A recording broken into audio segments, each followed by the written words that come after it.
You're listening to Victory Baliwag. We hope that this message encourages you today. Can I invite everyone to stand up as we read our Bible verse for this morning? Our scripture this morning is found in the second book of Corinthians, particularly chapter 9, and we'll be reading from verse 6 through 7. I'll give you a few seconds to turn to 2 Corinthians chapter 9. All right, so if you're there, let's read 2 Corinthians chapter 9, verses 6 through 7. The point is this: whoever sows sparingly will also reap sparingly, and whoever sows bountifully will also reap bountifully. Each one must give as he has decided in his heart, not reluctantly or under compulsion, for God loves a cheerful giver. And God is able to make all grace abound to you, so that having all sufficiencies in all things at all times, you may abound in every good work. This is the word of the Lord for the people of the Lord. May God bless His word. Let's pray. Panginoon, alam namin ang iyong salita ay nagbibigay buhay, ito ay katotohanan, and therefore allow us to receive it as such. This we ask in Jesus' name, amen and amen. Sige po, makakaupo na po ang lahat. Now, nandito na po tayo sa ikatlong linggo ng ating pong serye na ang title ay 100%. If you will notice, this is a cutting mat. Yung background po niyan, cutting mat, no? And that's a play on the visuals. When we say 100%, God does not want us to cut portions of our lives tapos yun lang ang ibigay natin. Kung ano yung convenient sa atin. What God requires really is 100% of us. So, doon sa unang linggo pa lang, I believe na na-establish na po natin that this is our finance series. Now, every time we hear that word, at pag tumawid na po yung mga bare months, ini-introduce na po natin yung ating finance series. Bakit po? Dyan po malapit nang nare-receive yung ating mga bonuses, yung ating pong mga 13th month by the time na we reach November, even December. But wag po kayong kabahan, because pag narinig kasi natin yung finance series, yung iba iniisip natin, pera kaagad yun.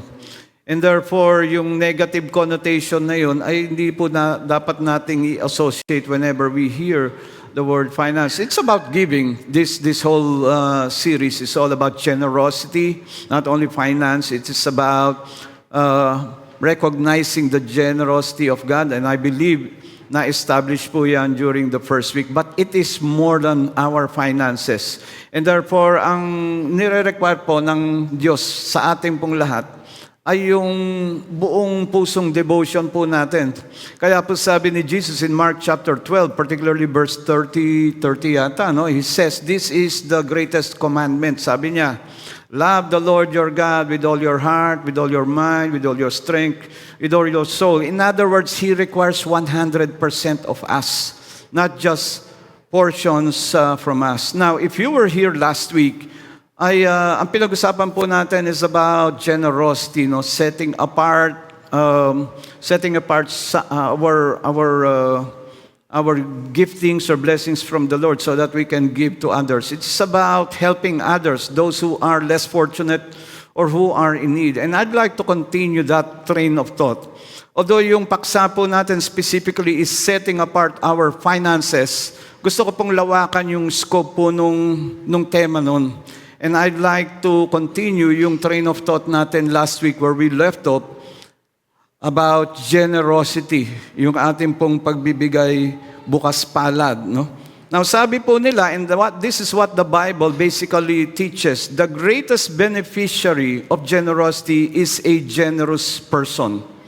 Nakuha niyo po ba yun? Parang counterintuitive to, The greatest, let me just have that sink sa atin po, The greatest beneficiary of generosity, yung pong pinaka-nakikinabang pagdating po sa ating pagbibigay o yung ating pong pagbukas palad ay yung nagbibigay dahil siya ay bukas palad na nagbibigay.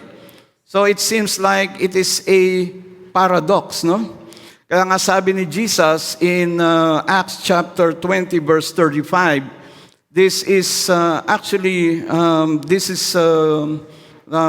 Paul quoting Jesus, what Jesus said. At sabi daw ni Jesus, it is more blessed to give than to receive. And I guess lahat po tayo familiar doon sa sinabi ni Jesus na yun. No? Mas maigi daw o mas mabe-bless daw po tayo pag tayo po ay nagbibigay kaysa tayo po ay tumatanggap. And in fact, doon sa ating pong verse na binasa, yung 2 Corinthians chapter 9, ganito po ang konteksto po no? It seems na sinasabi dito ni Paul doon sa mga Kristiyano in the Corinthian church. No? Sabi niya, magbigay kayo. No? At dito meron siyang reminder. The point is this, sabi niya, whoever sows sparingly will also reap sparingly, and whoever sows bountifully will also reap bountifully. Now, madaling intindihan, no? Sinasabi niya, kung kayo ay, o kung tayo daw ay nagtanim ng kokonte, aani rin po tayo ng kokonte. Pero pag dinamihan po natin yung ating pagtatanim, then marami din daw yung ating aanihin. And then in verse 7, sabi niya, each one must give as he has decided in his heart, not reluctantly, hindi po nagdadalawang isip o kaya masakit sa kanyang puso o kalooban, hindi po siya napipilitan or under compulsion, sabi niya, for God loves a cheerful giver. Now, napansin niyo po ba, no? Parang merong tulad nung sinabi ko kanina, no? Na ang mas nabebenepisyo sa nagbibigay ay yung nagbibigay mismo. Parang merong paradox dito.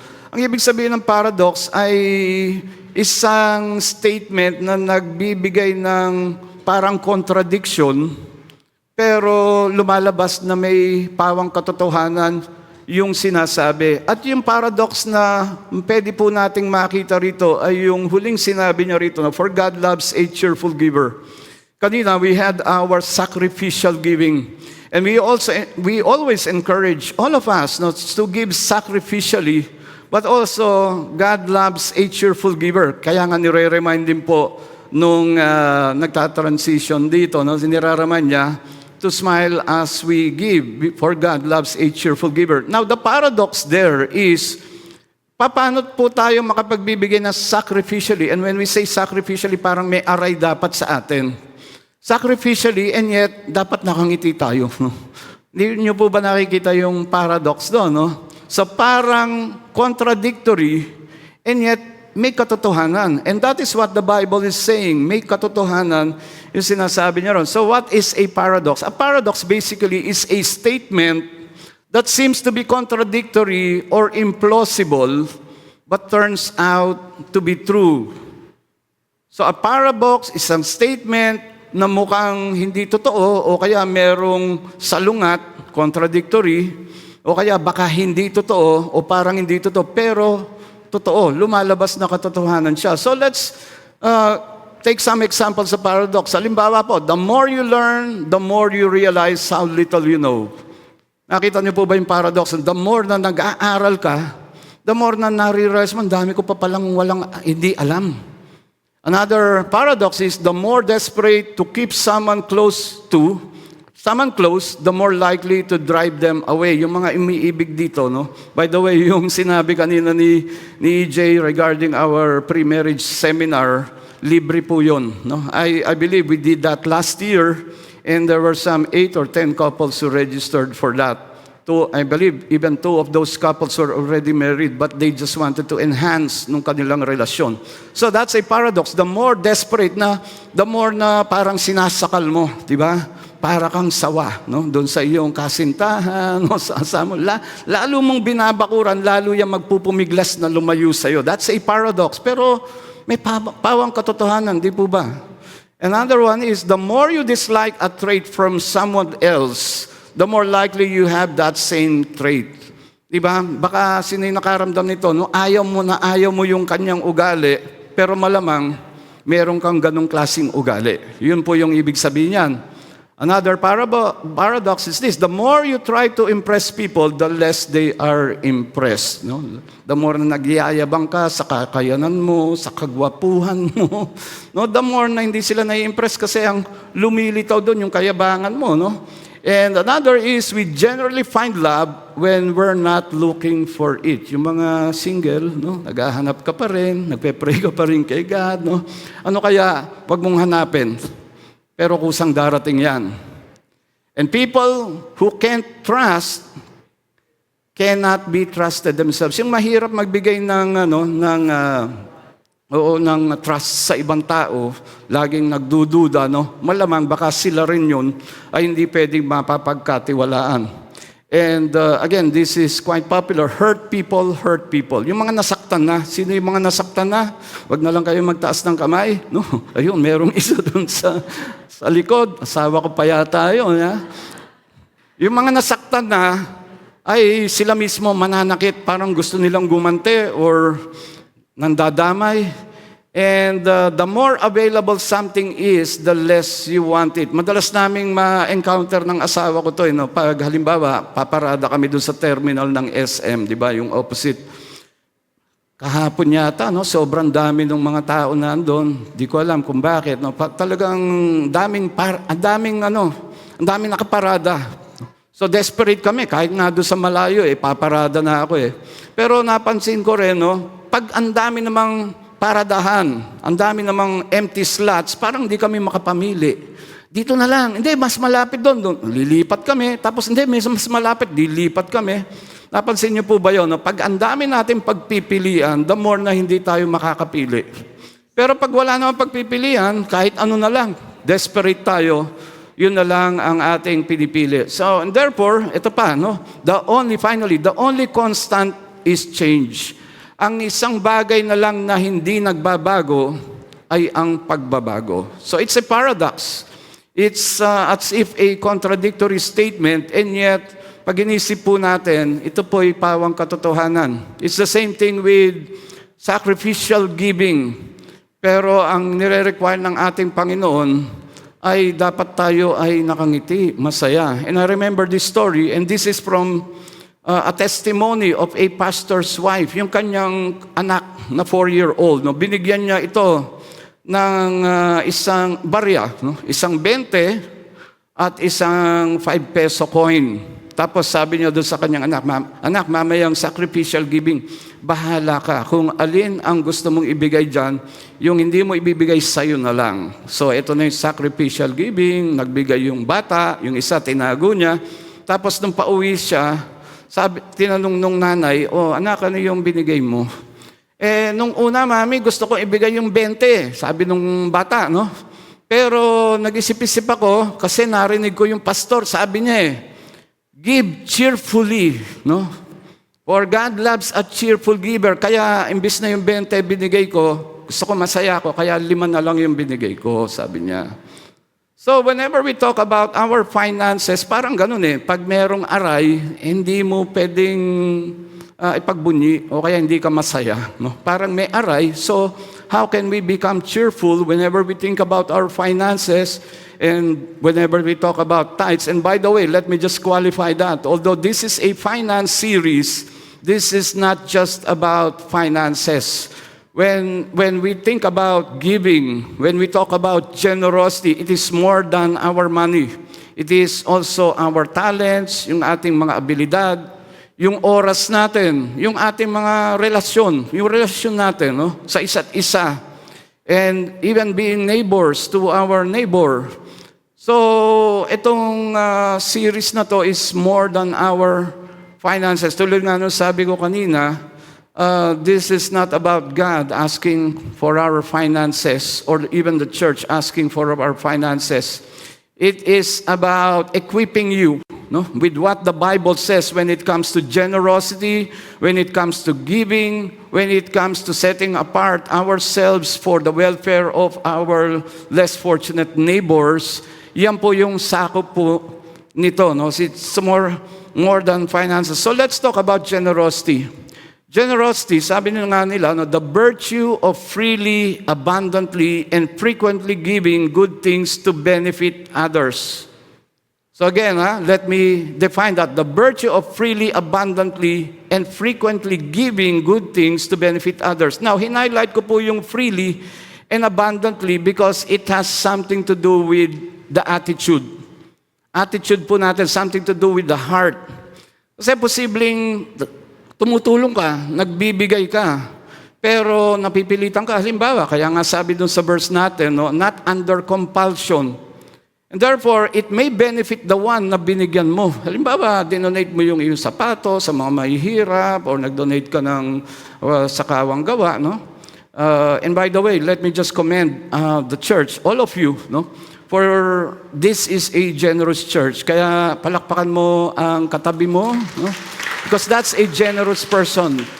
This church is a generous church, and therefore, the Lord God has blessed this church so richly.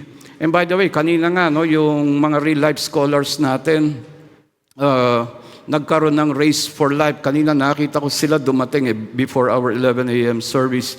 And one of the ways na nakikita po natin kung yung ebidensya, no, ng generosity po ng tulad po ninyo, ay may natutulungan tayo ng mga less fortunate children who are otherwise talented pero wala pong kakayanan na to avail quality education, ay nakakapagpadala po tayo ng mga scholars to school. And that's a sign of a generous church. Now again, going back here, no, freely and abundantly because it is an attitude. And therefore, kahit na natulungan mo yung neighbor mo pero mabigat naman sa loob mo, it may benefit your neighbor, but it does not benefit you. Kasi pagdating ng pagkatapos ng pagbibigay mo, nung mabigat pa rin yung puso mo, wala ka pa rin katahimikan kasi you gave reluctantly or even under compulsion, but not cheerfully. It does not benefit you. And also, again, it is a matter of the heart. Ayan, ayaw nang gumalaw. No. The most obvious form of generosity is financial generosity. And therefore, kaya pag pinag-uusapan po natin ito, ay pag sinabi nating generosity, hindi lamang po yung financial. It could be our talents, our abilities. Kaya po yung mga gusto ko rin pong i-honor, yung ating pong mga volunteers dito, yung mga ushers, di ba? Kanina, pagpasok nyo, may bumatibo sa inyo. No, nakangiti pa yan. Nagbubukas ng pinto. Alam niyo po ba, ang mga volunteers yan, they are freely giving away their talents. Yung ating pong nasa tech booth, yung ating mga admins, and every volunteer here, no, they are volunteering not only their time, but also their talents, their abilities, yung kanila pong mga kakayanan. No? And kung tutuusin, to a big extent, ang nagpapatakbo po ng church na to ay dahil po sa kanila.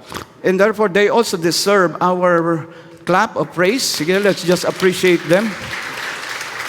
Dahil po sa kanila ay tumatakbo po ng smoothly ang ating pong church. No? And in Proverbs, ito, no, let me just illustrate and pound out further about the paradox of generosity. Because it says in Proverbs chapter 11, verse 24 to 25, sabi dito, no, the one gives freely, yet grows all the richer. That's a paradox.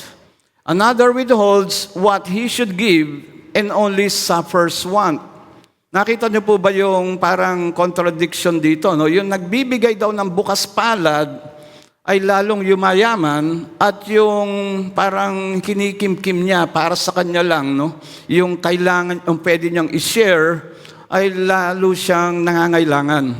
And then it says in verse 25, whoever brings blessing will be enriched, and one who waters will himself be watered. In the NLT version, ito po yung sinabi, give freely and become more wealthy, be stingy, kuripot, and lose everything. The generous will prosper, those who refresh others will themselves be refreshed. So therefore, ang basic principle po na tinuturo po ng Biblia pagdating sa ating pagbibigay, sa ating pong pagiging bukas palad, yung ating pong generosity is this. In giving, and it's a paradox by the way, in giving we gain, in grasping, pag hinawakan po natin o hindi natin pinakawalan, we lose. So again, let me just give you a moment to think about that. No? In giving we gain, in grasping we lose. Now, just to drive that illustration further, nakikita niyo po ba ito? No? This is a bottle of mineral water. Now, sabi po rito, 330 ml. Now, ito po ay merong takip. At pag ito ay binaon ko sa lupa, 100 years from now, pag binungkal mo yun, 330 ml pa rin po ang laman nito. Kaya nga may takip yan eh. And ito ay gawa sa, ang container na to gawa sa non-biodegradable material. Kaya kahit 1,000 taon siguro, buo pa rin to pag hinukay mo, pag bidaog ko. So this is a container. Now, ang sinasabi po ng Biblia, and this is a universal truth, hindi lamang po sa Kristyanismo o sa Bible, ang tinuturo pong principle na to. Even other traditions, other religion, they subscribe to this precept. Pinaniniwalaan po, even the non-secular world, they know that the truthfulness of this statement. Now imagine, ito po ay isang container. Wala pong takip ito tulad nito, And therefore, pwede ko itago to and it will remain 330. Pero makikita nyo sa isang container, let me just get yung pitsil dito, just to drive the illustration. And this container, makikita nyo na wala pong laman. Pero wala din siyang takip. At ang tinuturo nito ay dapat maging container daw tayo, like a conduit. Dahil itong container na to, pwede kong buhusan ng tubig, maybe 300 ml, tapos pwede kong ibuhos yan, pwede mag-receive uli ng tubig yan, tapos ibubuhos ko uli. And over the lifetime of this container, halimbawa, 100 taon, 1,000, even 1,000 years, makakatanggap ito ng tubig na galon-galon, libo-libong galon, o litro-litrong tubig, and over its lifetime, at makakapagbuhos din siya over 100 or even 1,000 years. And that is what the Bible is telling us, to be containers, to be conduits. In fact, conduit means a vessel. Like halimbawa, yung pipe, it's a conduit of water flowing through it so that it can deliver more water. In the same way, a glass is a conduit. Makakatanggap ito ng tubig over its lifetime at makakabuhos ito ng litro-litrong tubig. It can serve me. It can serve my wife, my family, and it can even serve my neighbor and a lot of people. Dahil ito po ay handa at nakabukas po siyang tumanggap. And it can contain not only water, it can contain milk, it can contain fresh juice, at kung ano-ano pang mga likido na pwedeng mag-benefit po tayo. So in other words, what the Lord is encouraging for us to be is not to be a container like a water bottle, but a conduit, a vessel in which we can receive from the Lord. After all, yun yung establish natin during the first week. Sino pa ba ang may-ari ng lahat-lahat na ini-enjoy natin kundi ang Panginoon? And therefore, kung tayo po ay freely at bukas palad po tayong tumanggap, then we can freely receive all the blessings from the Lord so that we can be a conduit to bless others. So nakuha po ba natin yung principle? So let me just return these things to Anne. Maraming salamat, Anne. All right, So again, babalik ako doon sa principle natin. In giving we gain, in grasping we lose. Now, to prepare for this sermon, I've been reading this book, The Paradox of Generosity.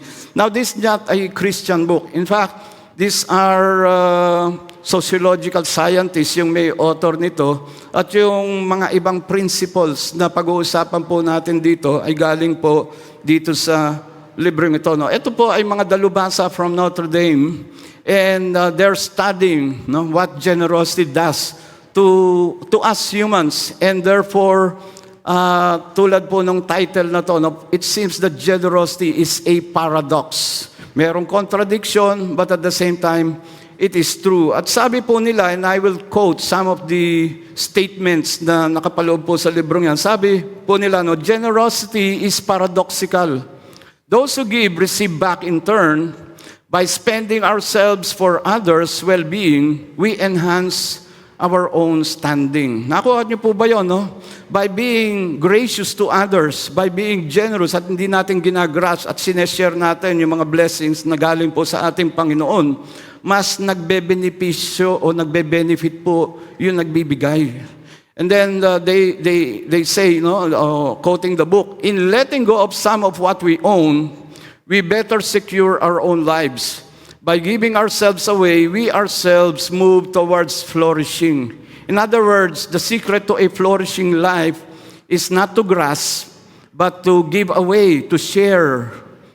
This is not only a religious teaching, sabi nga nila, it is a sociological fact. Because these are social scientists studying the effects of generosity at yung ding epekto kung hindi naman yung opposite ng generosity, when they grasp or hold on to things that they think they own. So, these are social scientists. In other words, totoo po ito sa sosyedad.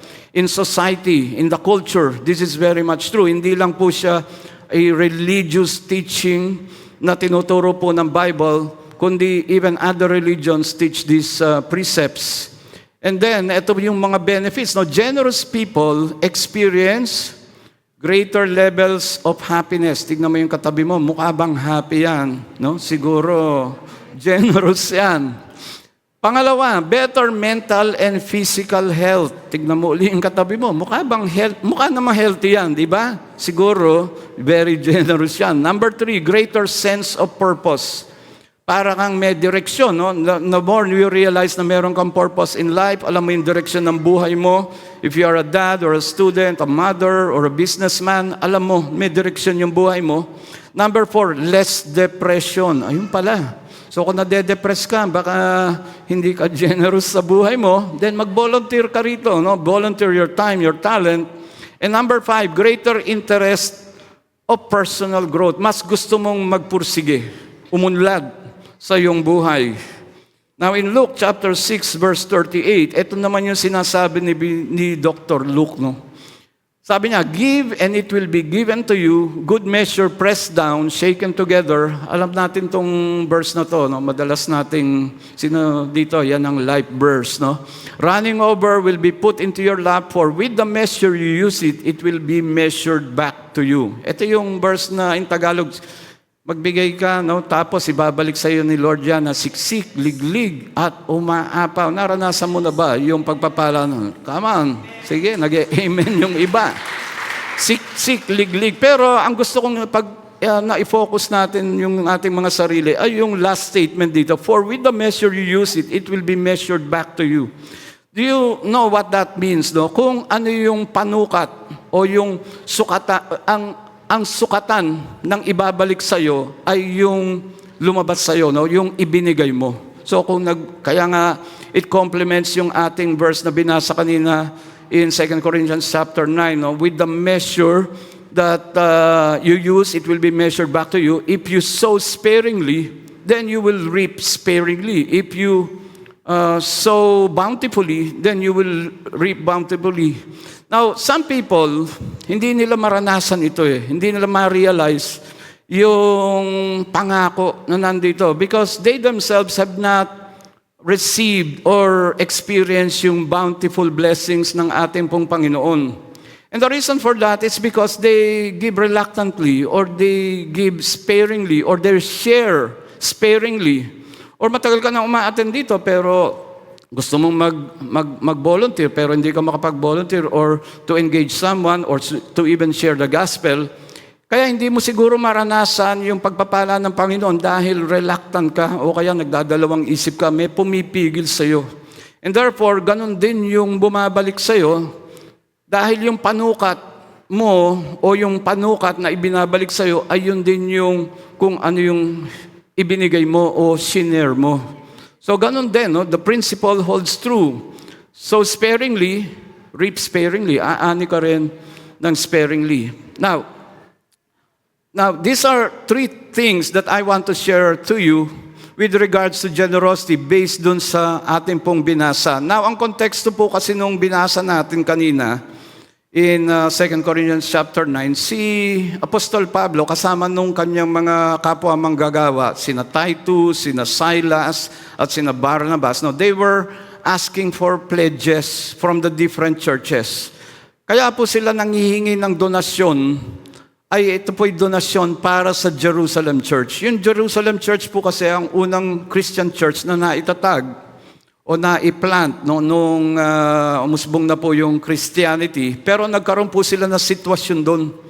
Nakaranas po sila doon ng paghihigpit, financial difficulties dahil nawalan po ng mga trabaho yung mga nagsisilbi po doon sa mga home churches doon sa Jerusalem.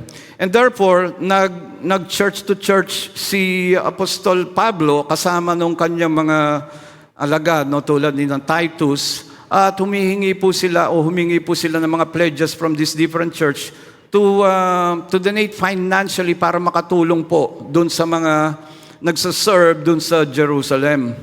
And nire-remind niya rito, yung dalawang churches actually ang kanyang kinompare dito. Una, yung Macedonian Church, if you read the text. Yung pong chapter 8 and chapter 9, dapat po magkasama yan. Kaya basahin nyo na lang collectively. So, dalawang churches po ang kanyang binabanggit dito. Well, nire-remind niya yung Corinthian Church. Di ba nag-pledge kayo? Ngayon, sisingilin ko na yung pinledge ninyo. In other words, nire-remind niya. Pero kino-compare niya rin yung nag-pledge na mas maliit na church, yung po yung Macedonian Church. Yung pong Corinthian Church, nandyan po sa may Greece yan, tapos yung Macedonian Church, nasa itaas lang po yan. Kumbaga sa Ayala, Alabang, ito po yung rich church. Ito po yung mayayaman siguro yung mga nag-church doon, mga sinabi. Tapos sa gilid ng Ayala, Alabang, yung sa gilid yun po yung mga medyo may hirap, less fortunate. So, let's compare yung Macedonian church as those who are in the outskirts of Ayala, Alabang, yung nasa gilid. And yet, sinasabi niya, yung mga taga Macedonia, nag-pledge sila, eto, nagbigay. At hindi lang sila nagbigay, abot ng kanilang makakaya, hinigitan pa nila dun sa abot ng kanilang makakaya. Sobrang generous. And yet, eto yung mga Corinthian church, parang nalimutan na nila yung kanilang pledge. And therefore, yun po yung ginagawa ni Apostol Pablo rito, nang hihingi siya ng tulong sa mga Christian churches, not only in Corinth, but also in Ephesus, in Macedonia. Humihingi siya ng tulong para suportahan yung church in Jerusalem dahil nakaranas po sila ng matinding pangangailangan doon financially. Yung pong mga nagsisilbi doon sa mga churches. And therefore, ito po yung unang bagay na makikita po natin bilang leksyon to apply yung ating pong main principle. The more you give, the more you gain, and the more you grasp, the more you lose. Deeply understand what God gave to you. Kailangan po nating maunawaan para makapagbigay tayo sacrificially and yet have a cheerful heart, na masaya ka sa pagbibigay, na bukas palad kang makakatulong or makaka-share ng iyong talento, ng iyong oras, ng iyong relasyon sa iba by remembering kung ano ba ang ginawa ng Diyos para sa iyo. Na halimbawa po, nasa korte po tayo, Korte Suprema, whatever, at dinidinig, ikaw yung nililitis. Imagine that, Ikaw yung nasasakdal, tapos pinepresent ang lahat ng iyong kasalanan, lahat ng pagsisinungaling mo, pinepresent dito, lahat ng ninakaw mo, pinapakita doon sa listahan, lahat ng impure thoughts mo, yung mga lustful thoughts mo, ito, ini-expose lahat. Tapos ito yung judge, at bago niya i-pound yung gavel para ibigay ang iyong sentensya, ay merong tumayo at sabi niya, ako po ang lahat ng aako ng parusa ng iyong kasalanan. And the judge can legally tell you na makakalabas ka na. You are free to go. Kung meron pong pumalit na aako doon sa punishment na nararapat lang sa'yo. Lahat po tayo are under the death penalty. Meron po ba ritong hindi mamamatay? Lahat po tayo mamamatay. At lahat po tayo ay haharap sa ating Panginoon. At doon ay bubuksan ang dalawang libro. Yung mga libro, ang sinasabi doon in Revelations, there are books that will be open. The book that lists all our offenses. And the judge will judge us. And lahat po ng kasalanan natin ay doon i-expose. Pero ang judge din po ay pwede niyang sabihin na makakalaya ka dahil may nagbayad na ng iyong death penalty. At yan po ang ginawa ng ating pong Panginoon na si Jesus Christ. He bore the penalty for our sins. Siya po yung pumalit sa ating punishment para hindi na tayo maparusahan at tayo po'y makalaya. For whoever repents of his sin and puts his faith and trust in the Lord Jesus Christ, he is free. So lahat po tayo, if you confess that Jesus is your Lord, then makakalaya po tayo. So again, yung first principle na dapat po nating maunawaan dito para makapagbigay tayo ng malaya ng ating pong buhay, ng ating devotion, hindi lamang po sa ating kapwa, kundi higit sa lahat sa ating pong Panginoon, is to deeply understand what God gave to you. Binigay niya, ang Diyos Ama, binigay niya ang kanyang anak para sa atin. At ang Diyos Anak naman, binigay niya ang kanyang buhay. Hindi po siya napilitan papunta sa krus ng Kalbaryo, kundi kusang loob niya po binigay ang kanyang puso. So again, think about what God has given to all of us. After all, during the first week na establish naman natin ang lahat ng ating pong ini-enjoy. No? Even our prayers, yung mga bagay na ating pong ini-enjoy ngayon, once upon a time, isipin mo, no? Yung magagandang bagay na nasa iyo ngayon. No? Nagdasal ka ng asawa, ayan, may asawa ka na, ng anak, may anak ka na, magandang bahay, o whatever, job, or a career. Once upon a time, there were prayers. Ngayon, dininig na ng Panginoon at binless ka na. At lahat po yan ay galing sa ating Panginoon. Now, pangalawa pong prinsipyo na pwede po natin makuha rito is by imitating God's generosity, you experience His joy. So again, yung una po, alalahanin po natin yung generosity ng ating Panginoon. So malaya po tayo makakapagbigay at makakashare ng ating pong mga resources, including our time, our money, our talents. Now, by imitating God's generosity, you will experience His joy.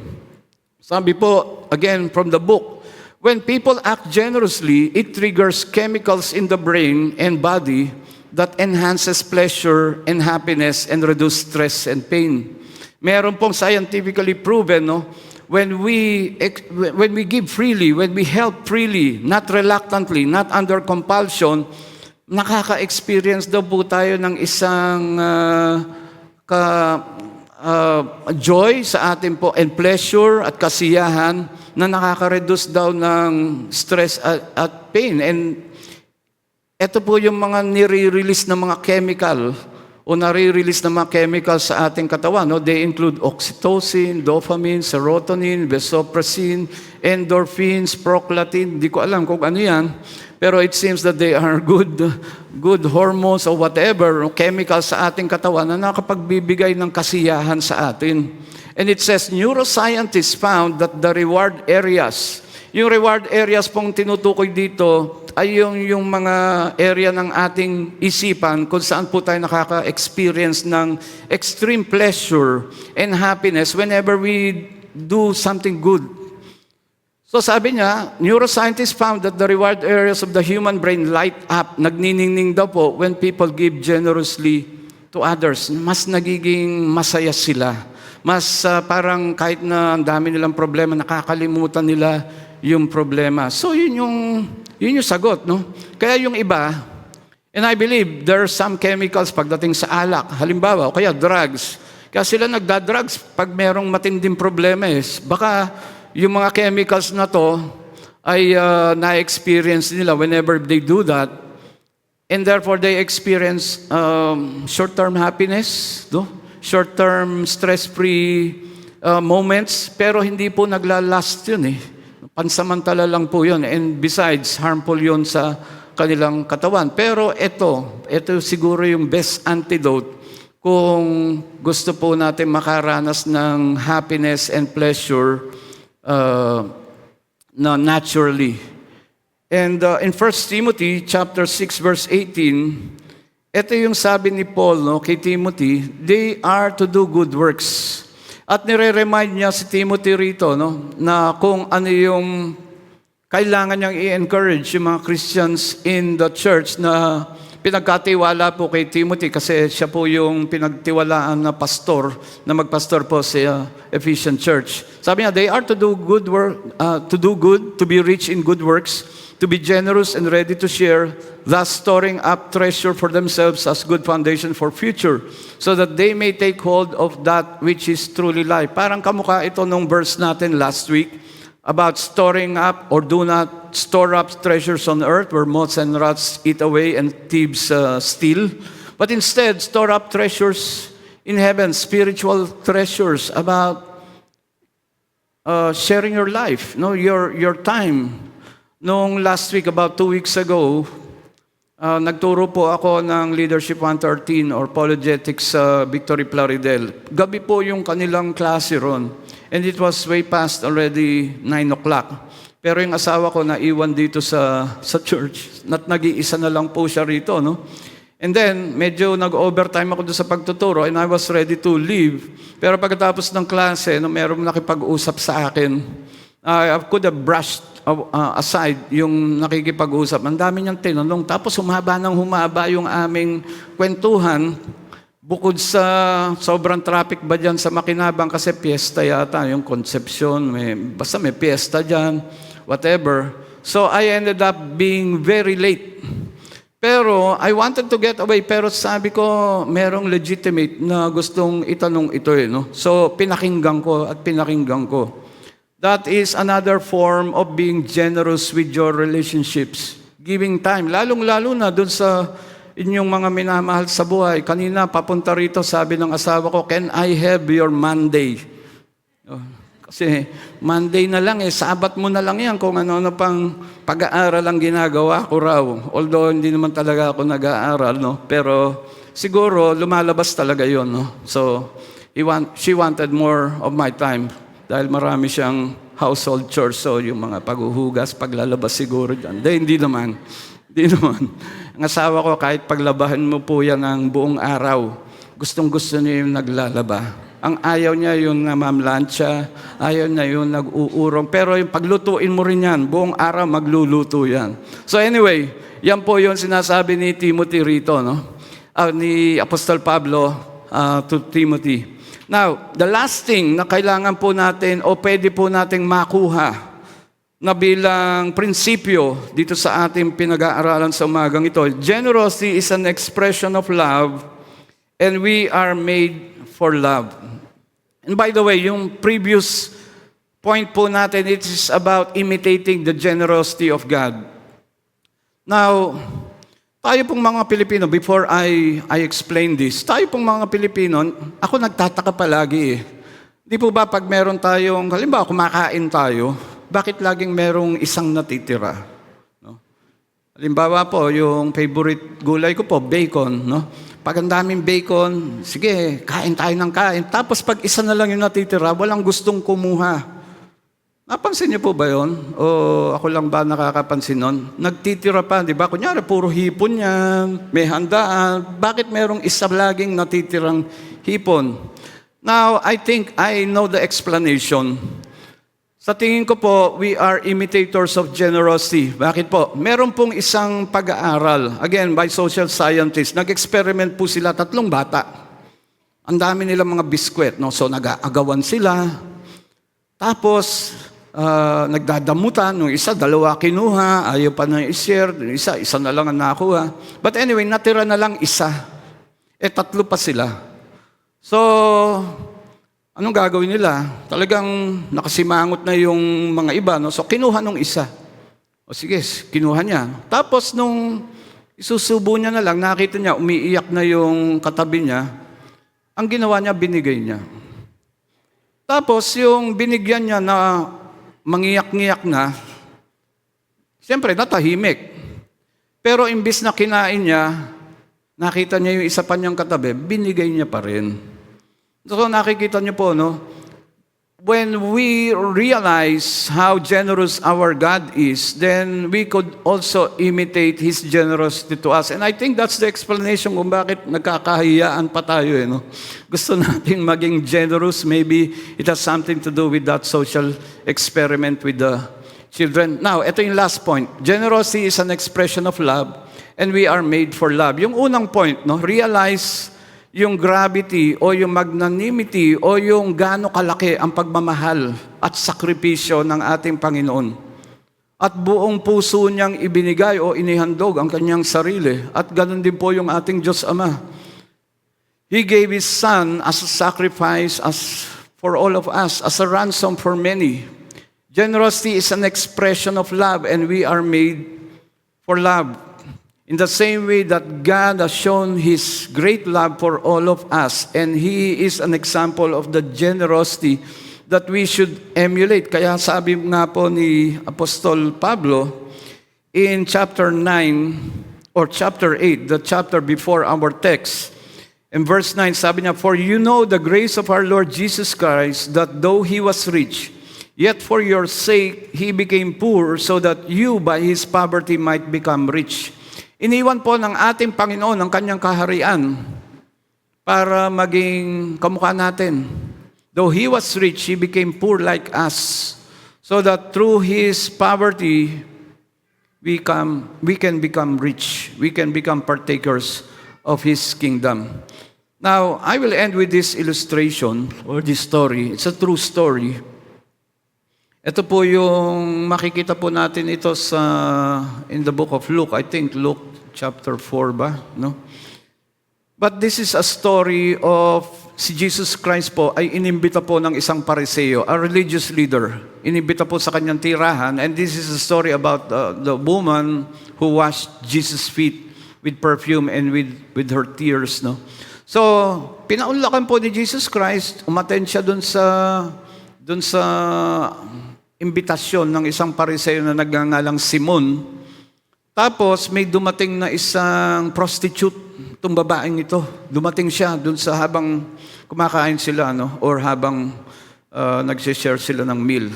After all, hindi naman sa loob ng bahay, malamang ay dun sila kumakain. Malamang dun sa bakuran lang. Tapos walang mga fences siguro doon. No? So dumating tong isang prostitute. Tapos umiiyak yung babaeng ito. Tapos ang ginawa niya, hinugasan niya ng pabango yung paa po ng ating Panginoon sa Jesus Christ. Tapos nag-uumiyak po ang babaeng ito.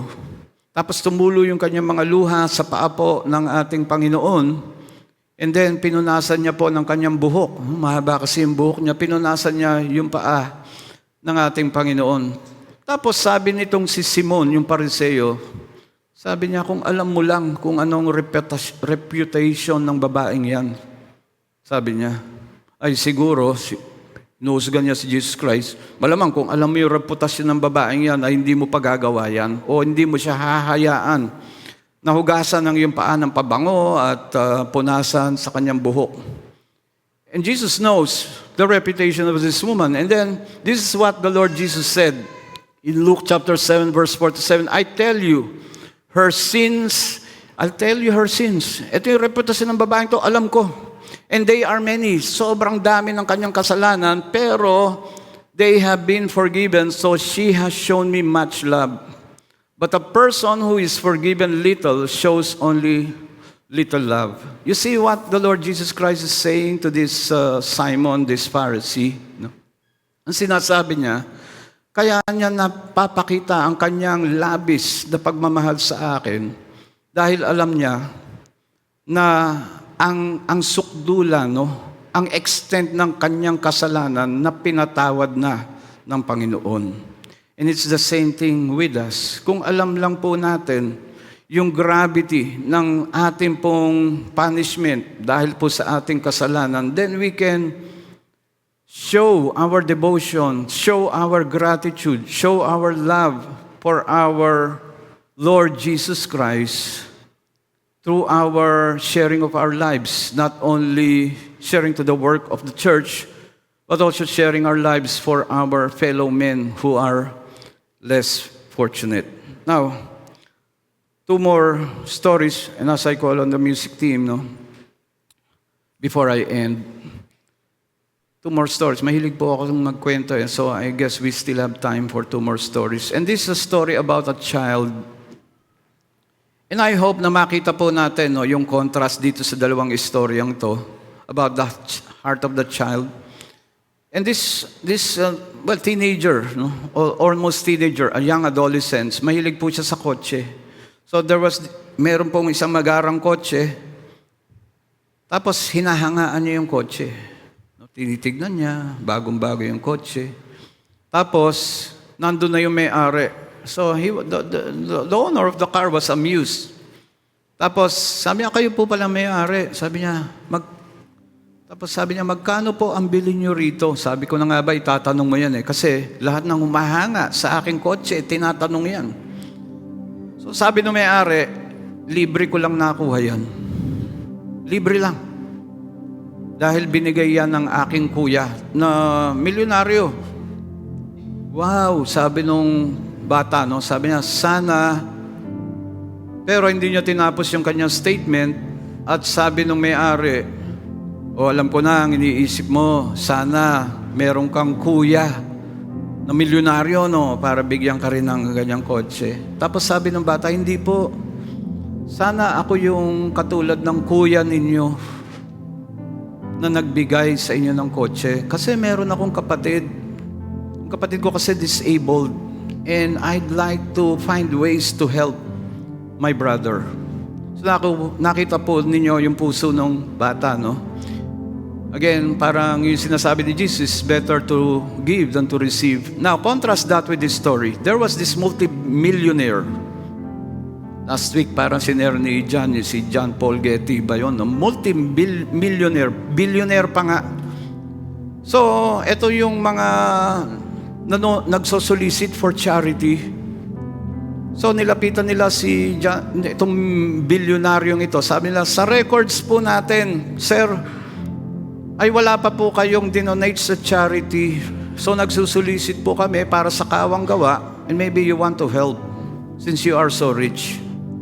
Tapos, nairita po itong bilyonaryo. Sabi niya, dyan ba sa record ninyo, nakasulat ba dyan, na yung aking ama, nung namatay siya, ni isang kusing ay hindi niya iniwan sa aking nanay, and she had to raise all of us. Nakasulat din ba dyan sa inyong record, na meron akong isang kapatid, na mentally disabled, and therefore nandun siya sa hospesya, para alagaan siya? Wala po eh. O nakasulat din ba dyan na meron ako isang kapatid na babae na iniwan ng kanyang asawa and she has 5 children and they are in poverty and she has to raise all those children by herself? Wala din po sa record namin. So, sabi po nung bilyonaryo, kung sila nga hindi ko tinulungan kayo pa kaya? Ako, nyo po ba yung contradiction between these two stories, no? Child, the heart of a child, no? Hindi niya iniisip yung kanyang makukuha, kundi kung ano yung magbibigay niya sa kanyang kuya. Pero itong someone who's very rich still grasps to his riches na hindi niya gustong i-share even to his loved ones. And I hope nakita po natin doon yung contrast. At the same time, makakapamili po tayo kung sino po tayo. And again, are we a vessel, a conduit, para pong yung baso? Are you prepared to receive the blessings of the Lord continuously so that you can pour out continuously to others to help? Or are we a container na hindi po nagbabago yung laman, that we try to hold on to what very little we have? At lahat po ng kayamanan dito sa mundo na in-enjoy po natin, remember, belongs to the Lord. It is the Lord's. And it is just giving back or returning to Him. It is not actually giving, it is returning when we help others. Baka sabihin ng ating Panginoon, on the last day, sasabihin niya, you call me Lord, Lord, but do not do what I tell you. Tapos sasabihin niya, ano po ba yung hindi namin ginawa? Sasabihin niya, when I was thirsty, you did not give me water to drink. When I was in jail, hindi mo ako binisita. Whatever you do to the least of my brothers, you also have done to me. Yan po ang ating Panginoon. So with that thought, let me just pray for everyone. Heavenly Father, we thank you for reminding us once again of how generous you are. Thank you, Lord God, na pinarealize mo uli sa amin pong maiksing pananaw, na we try to hold on to what we have and not share it. And right now, if there's any one of us sa ngayon sandali, that we have been so stingy with all the blessings that we are enjoying right now, allow us, Lord God, to repent.